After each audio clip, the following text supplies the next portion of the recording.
Assalamualaikum warahmatullahi wabarakatuh. Selamat pagi, salam sejahtera untuk kita semua.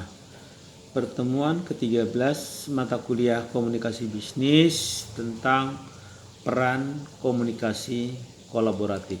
Nah, di sini saya pertama ingin menjelaskan pengertian kolaborasi.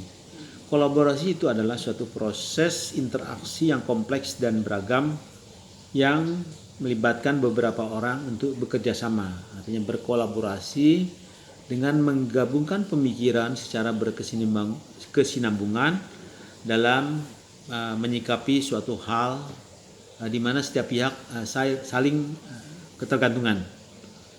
Ada kesetaraan dan juga tanggung jawab ya, dan tanggung gugat lah dalam hal lainnya.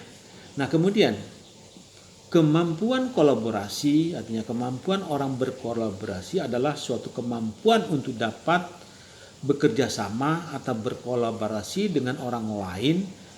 Nah, di mana dengan kemampuan ini dapat diwujudkan tujuan bersama dengan orang lain, baik dengan rekan kerja dalam satu organisasi ataupun perusahaan atau rekan bisnis. Nah, di sini yang saya ingin perjelas adalah mengenai kemampuan komunikasi kolaboratif. Menjalin komunikasi, menjadi pendengar yang aktif, menghormati satu sama lain, saling empati. Ini adalah merupakan dari jenis-jenis kemampuan komunikasi kolaboratif. Secara umum, dalam dunia kerja, kemampuan ini sangat penting dimiliki oleh karyawan ataupun juga pimpinan. Tidak aneh jika banyak perusahaan mencari karyawan dengan kemampuan kolaborasi atau kemampuan bekerja sama dalam satu tim. Ya. Nah, komunikasi kolaboratif ini merupakan prasyarat dalam perencanaan berbasis komunikasi, di mana komunikasi kolaboratif ini memerlukan partisipasi, kesetaraan kekuasaan, serta kompetensi yang memadai dari para pemangku kepentingan. Nah, beberapa contoh dari pentingnya komunikasi kolaboratif, nah kita bisa lihat di media. Ada orang mengkritik cara komunikasi dari Menteri Koordinator Bidang Maritim dan Investasi, Pak Luhut Binsar Panjaitan, yang dikritik di mana Pak Luhut diminta seharusnya mengedepankan komunikasi kolaboratif. Nah, ini ada di di media sosial dan juga banyak diinfokan di dalam majalah online atau media online. Nah, kemudian juga ada lagi dalam kaitan dengan di dunia pemerintahan, dalam kaitan dengan pelestarian kawasan konservasi. Nah, di mana di sini diperlukan yang namanya kolaborasi pemerintah, pelaku usaha, masyarakat dan pemangku kepentingan.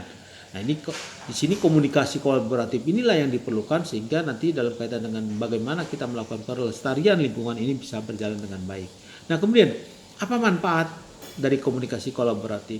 Ada suatu media dari konsultan, dia mengatakan bahwa Inditcom itu mengatakan bahwa kolaborasi yang tercipta akan menghasilkan beragam pemikiran, sehingga permasalahan yang dihadapi dapat didiskusikan dan dilakukan upaya penyelesaian masalah dari berbagai perspektif.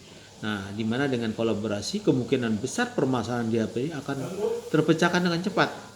Ya, ini karena banyak orang yang memikirkan bersama dan juga memberikan input atau masukan satu sama lain sehingga apa yang diharapkan bisa lebih mudah, lebih cepat tercapai. Nah, beberapa manfaat lain daripada komunikasi kolaboratif. Nah, yang pertama adalah efisiensi. Bekerja secara tim akan memudahkan penyelesaian pekerjaan dengan cepat karena adanya kemampuan masing-masing anggota itu saling mendukung sehingga dengan cepat bisa dapat diselesaikan. Kemudian kemudahan berkomunikasi, ini juga penting ya. Komunikasi yang efektif ini merupakan kunci keberhasilan dari pelaksanaan pekerjaan. Nah, kegiatan yang berkaitan dengan kerjasama tim ini membutuhkan kemampuan kolaborasi melalui komunikasi baik yang secara lisan maupun tulisan. Dan yang ketiga adalah menciptakan suasana kerja yang kondusif. Karena dengan terciptanya teamwork dan kolaborasi yang baik, maka lingkungan kerja akan menjadi kondusif. Nah, ini semangat kerja tim akan meningkat dan juga saling akan mendukung atau memberikan support satu sama lain. Nah, kemudian cara meningkatkan komunikasi kolaborasi. Ini bisa skill atau kemampuan dalam komunikasi kolaborasi ini bisa ditingkatkan ya. Pertama, bagaimana kita berupaya untuk aktif mendengar. Nah, karena cara terbaik untuk meningkatkan kemampuan kolaborasi adalah dengan aktif mendengar ide, saran ataupun umpan balik yang dilontarkan oleh rekan kerja. Nah, ini juga aktif mendengar itu adalah hal yang penting. Kemudian bersikap terbuka.